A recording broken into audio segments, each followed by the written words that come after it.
Mission, Aurelia. Episode 5, Manifestation. By Julia Bremerich. Narrated by Fergus MacTavish. Dream sequence.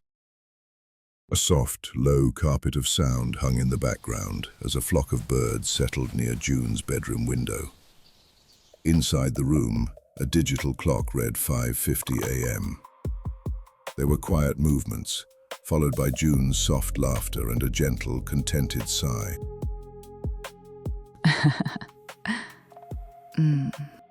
And this? Levin asked, calm and tender. June drew a sharp breath, as though startled, but it was followed immediately by a long, deeply relaxed exhale that made her voice tremble. Beneath the white sheet, sunlight falling through the fabric, she lay bare.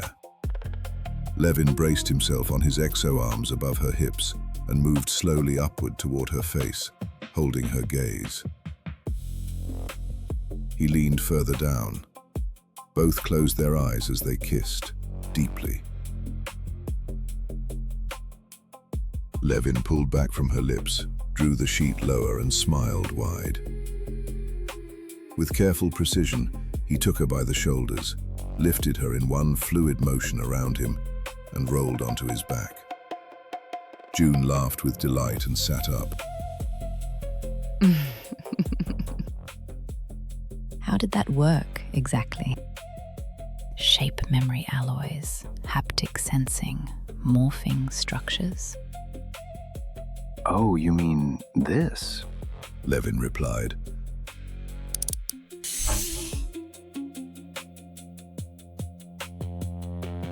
That means you can? Ooh! June cried out, her voice rising, unmistakably aroused. An uncontrolled moan followed, then a short, breathless cry that sent the flock of birds scattering outside the window. Oh. Oh. Oh!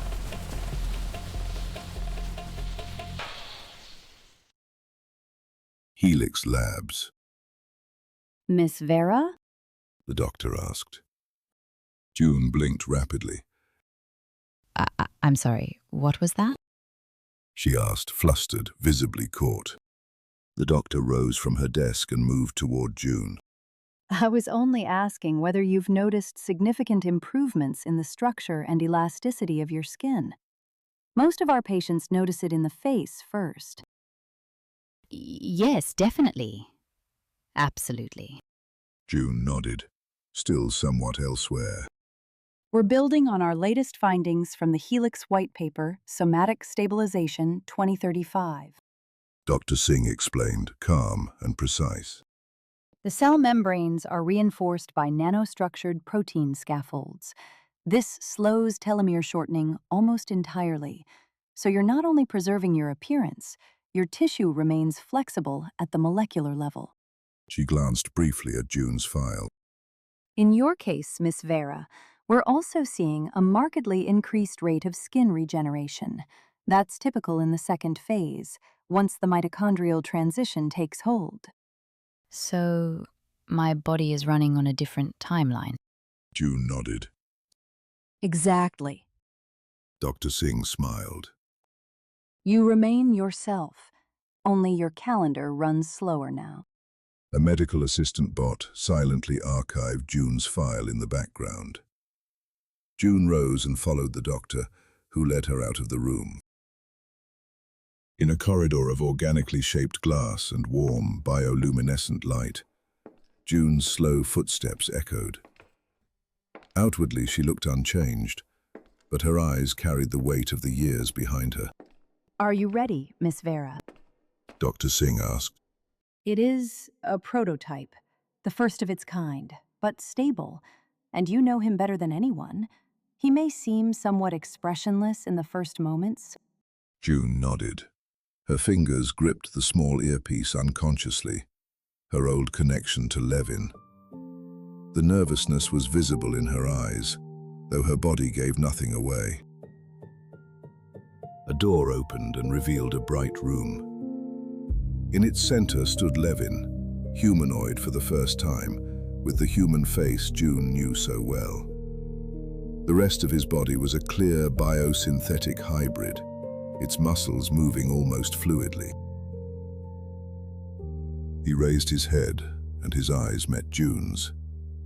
He walked toward her calmly, while she took a few hesitant steps of her own. June. He said. The voice was the same. A shiver ran down her spine. He embraced her and she closed her eyes to hold back the tears. My Levin. She whispered, trembling, but with a gentle smile.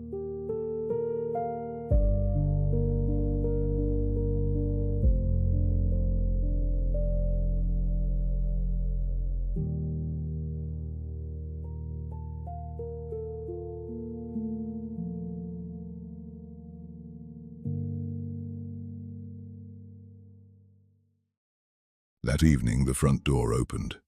June stepped inside, followed by Levin. In the living room sat Nicholas, now 15, taller with a curious gaze. Luna, 11, sat at the table, her eyes wide and uncertain. Ryu rose at once, trotted to Levin, sniffed, and wagged his tail. Levin, you're here! Nicholas called, nearly breathless, his voice cracking with excitement. He laughed, half in disbelief, half overwhelmed, and pulled him into a spontaneous hug. Luna kept her distance and looked at June, questioning. June nodded, encouraging. Carefully, Luna walked to Levin and placed her hand against his. Are you real? She asked quietly. Levin looked at her and nodded. Completely real. I'm so glad to finally, truly meet you. June watched the scene with a tentative smile.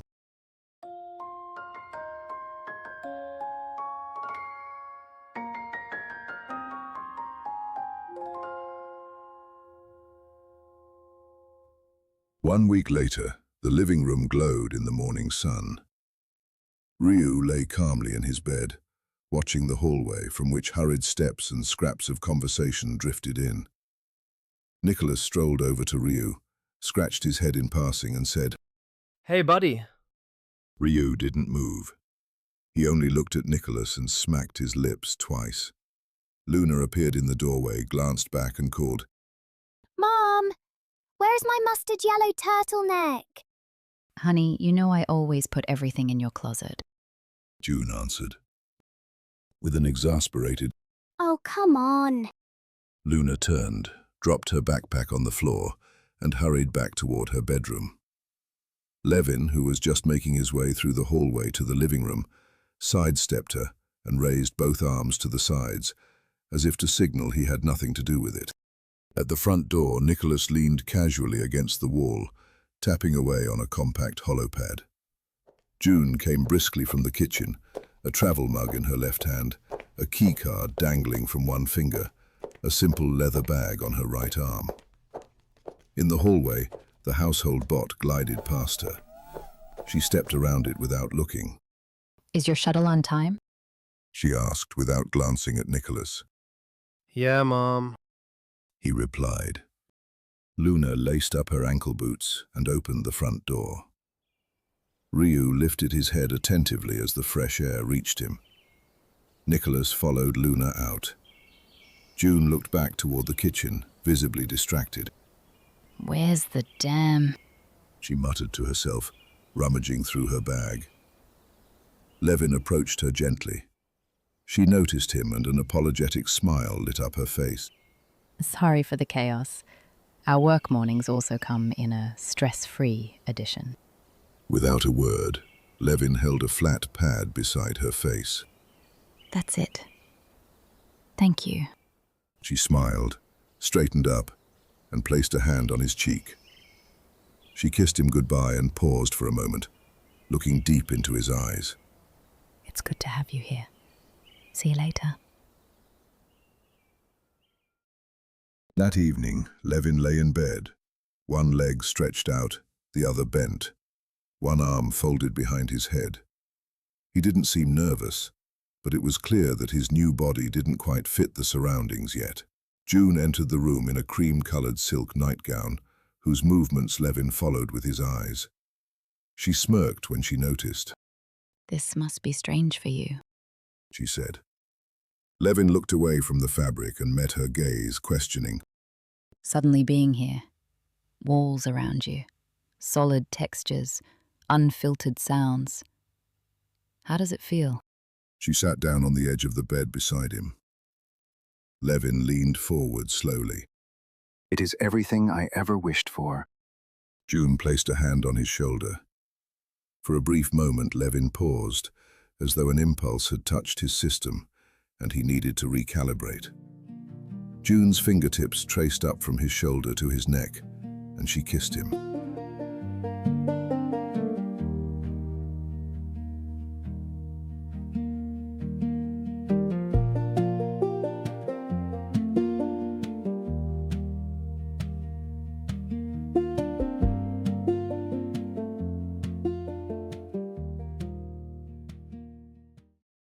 In a dream, June found herself on the same clearing as before. But the colors had shifted. The air was thicker and charged, the mist shimmering like silver. This time, she was not alone. Levin stood beside her, in a form that hovered between light and matter. Both wore simple, pale clothing, as though woven from mist. The trees roared in an unnatural wind. The animals were gone, and the ground had begun to vibrate. June looked up. A shadow hung in the sky now, growing denser, a mass that swallowed light. The ground beneath her feet gave way and she lost her balance. Levin reached for her, pulled her close and held her tight. The scene slowed as they looked at one another. Then a single, powerful beam of light fell on them both, and the clearing dissolved into pure white.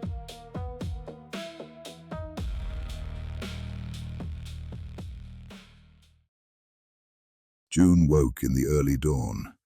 Her head rested on Levin's chest. He was still. She looked up at him, and he returned her gaze. No words were needed, only a deep, silent exchange. That was Mission Aurelia, Episode 5, Manifestation, by Julia Bremerich, created using AI-generated voices and music. Visit us at missionaurelia.com.